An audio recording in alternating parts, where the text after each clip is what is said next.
ते काय फॉर्म घ्यायला आले? हो फॉर्म बरं. घे तुम्ही पण हो फॉर्म घ्यायला आलोय. काय सांगाल? आता सध्या तर काही नाही सांगू शकत. काय आता तिकिटाचं काय झालं? फिक्स नाही झालं? होईल काय म्हणणं आहे? राष्ट्रवादीचं काय म्हणणं आहे? तसं काय म्हणणं नाही अजून. हम्म. सगळं झाल्यानंतर तुम्हाला सांगूया. पण इतकं उशीरपर्यंत थांबवायचं कारण काय? तुम्हाला वाटतं का राष्ट्रवादी तुम्हालाच तिकीट देईल म्हणून? आता ते आमदार साहेबांच्या हातात आहे, ते ठरवतील. म्हणजे अतुल बेनकेंचं हो काय म्हणणं आहे त्यांचं? आता ते मी कसं सांगू शकते. परंतु तुमच्या सोबत राष्ट्रवादीचे अनेक नेते आहेत, तुम्ही तिकीट घ्यायला इच्छुक आहेत, परंतु आता तुमच्या जे विरोधातले उमेदवार आहेत त्या पक्षाचं तिकीट लावून म्हणजे हे लावून चिन्ह लावून प्रचार सुरू करतायत.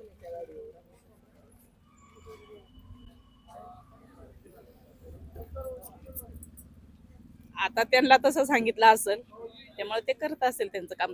परंतु आता पुढचं काय? आता तर तुमचे कार्यकर्ते म्हणतात की ठीक आहे, नाही दिलं तर आपण दुसऱ्या पक्षात जाऊ. तशी काही चर्चा झाली का? चालली चर्चा चालली. कोणत्या पक्षाची? आता ते कळलंच तुम्हाला. बरं. वेळ आल्यानंतर सगळं काही गोष्टी समोर येतीलच तुमच्या. नमस्कार, काय सांगाल? तुम्ही राष्ट्रवादीमध्ये अनेक वर्ष काम करताय. हो, राष्ट्रवादीशी एकनिष्ठ काम केलेलं आहे. 10 वर्ष राष्ट्रवादी बरोबर राहिलेले आहे आणि राष्ट्रवादी पक्ष जर आपल्याला डावलेत असेल तर आपण आपल्या वेळेनुसार आपला निर्णय घ्यायला सक्षम आहोत. पण असं का होतंय? तुम्ही निष्ठावान आहेत तरी पण राष्ट्रवादी तुम्हाला डावलतंय, याचं कारण काय असू ते कारण त्यांनाच माहिती असणार आहे का डावलतात किंवा काय करतात. शक्य त्यांना असं वाटलं असेल की दुसऱ्या उमेदवारांना संधी द्यावी असंही त्यांच्या मनामध्ये असेल काही. ते पुढं ठरवतील काय करायचंय ते. परंतु एकंदरीत चित्र पाहिलं तर तुमच्या बाजूने समाजातले लोक म्हणतायत की आता सुनीताताई तुम्ही असतील, कमलताई असतील किंवा त्या वायळ असतील, घोलप असतील, सॉरी, त्यांच्याकडे जरा ओढा जास्त आहे. मग असं असून मग पक्ष नेतृत्व का मान्य करत नाही?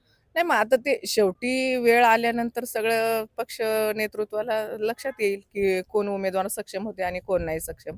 ते पुढे ठरवतील काय करायचं पण ते. नक्की याच्यामध्ये जनसमुदाय आणि जनता ही आमच्या पाठीमागं आहे आणि जनतेच्या स्वबळावरच आम्ही ही निवडणूक लढवणार आहे.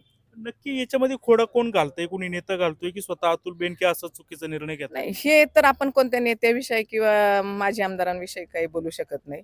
शेवटी तो निर्णय त्यांचा सर्वस्वी आहे. त्यांना त्याचं न्याय देण्याचा अधिकार आहे. ते त्या पद्धतीने त्याच्यावर न्याय देतील. तुम्ही थांबणार नाहीत? नाही थांबणार नाही.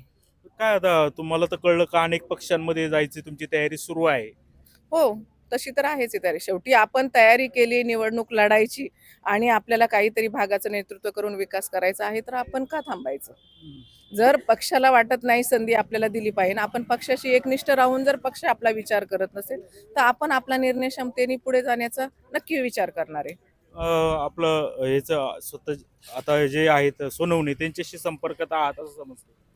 हा ना, आता वेळेनुसार तर कोणाच्या तरी कोणता तरी झेंडा हाती घ्यावाच लागणार आहे. वेळेनुसार ते आता जिथं संधी मिळणार त्यांचा झेंडा नक्कीच आम्ही हाती घेणार आहे. काय नक्की मग याच्यामध्ये कोण असं राजकारण करते असं वाटतं ताई तुम्हाला? हे नाही सांगू शकत संदीप भाऊ. पण गेले 7-8 वर्ष आम्ही जे समाजसेवा करतोय, समाजासाठी लढतोय आणि जो पक्ष आम्हाला स्वीकारल आणि नाही स्वीकारलं तरी आमची तिघींची अपक्ष लढायची पण तयारी आम्ही ठेवलेली आहे. याच्यामध्ये असं केलं होतं का काही उमेदवार समजा चेंज करा म्हणून तुम्ही राहिले का याच्यामध्ये चेंज करणार नाही असा हट्ट केला त्यामुळे ही परिस्थिती आली असं वाटतं? नाही तसं काही नाही. आमचा तिघींचा ठामपणे एक मत आहे की लढणार तर आम्ही तिघी सोबतच, नाही तर मग नाही. मग शरद सोनवणे तुमच्या तिघांना एक्सेप्ट करत तयार आहेत? ते ठरवतील, शरददादा ठरवतील. चर्चा झाली तशी? नाही चर्चा व्हायची अजून. मग तसं जर झालं तर राष्ट्रवादी किती कार्यकर्ते सोडू शकतात? हे बघा आता हा राष्ट्रवादीच्या कार्यकर्त्यांचा सगळ्यांचाच तळागाळाचा गेलेला प्रश्न आहे.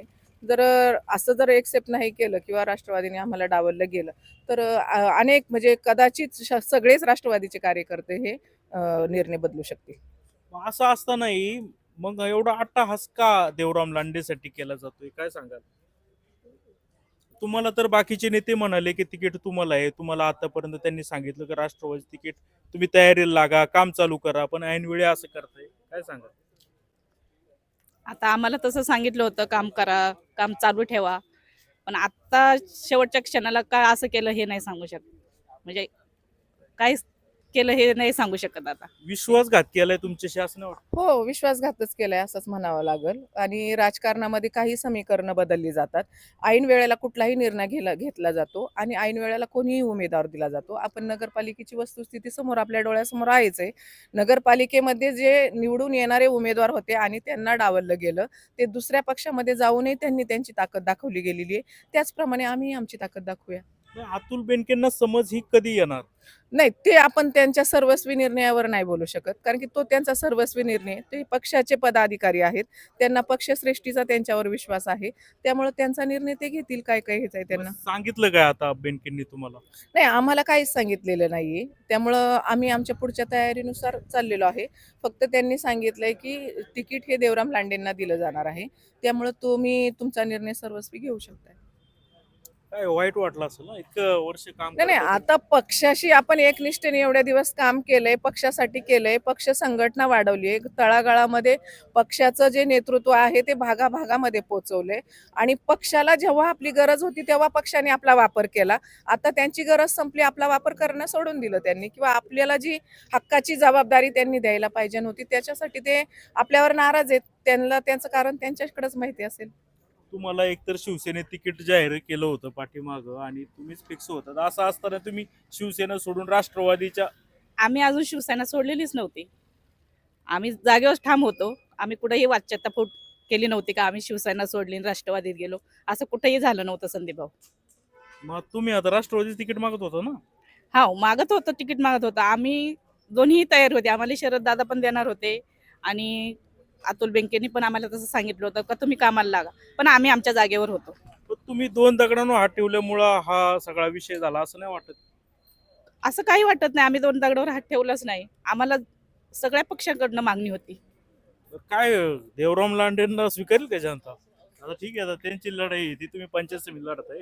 ते आता ते शेवटी बघा, जनता त्यांच्या जनता- मतदानातूनच दाखवून देणार आहेत की कोण उमेदवार कॅपेबल आहे आणि कोणाला स्वीकारलं जाणार आहे. त्याचा निर्णय आपण काही 15 दिवसाच्या क्षणामध्ये पाहणारच आहोत. काय सांगाल अजून? संदीप बेनकेंना काय सांगाल? बेनके साहेबांना एवढं सांगू इच्छिते की आम्ही तिघी उमेदवार मी नवीन असताना आणि नीलमताई असेल, कमलताई असेल, ह्या पहिल्यापासूनच खरं तर राष्ट्रवादीमध्ये एकनिष्ठ होत्या, काम करत होत्या. त्यांनी का डावललं हे ते सांगू शकतात, मी नाही सांगू शकत. आणि निदान त्यांच्यावर तरी अन्याय करायला नव्हतं लागत असं तुमचं म्हणणं आहे? असं माझं म्हणणं आहे की त्यांच्यावर तरी दोघींवर अन्याय नव्हता करायला लागत त्यांनी. खूप खूप धन्यवाद आमच्याशी बोलल्याबद्दल.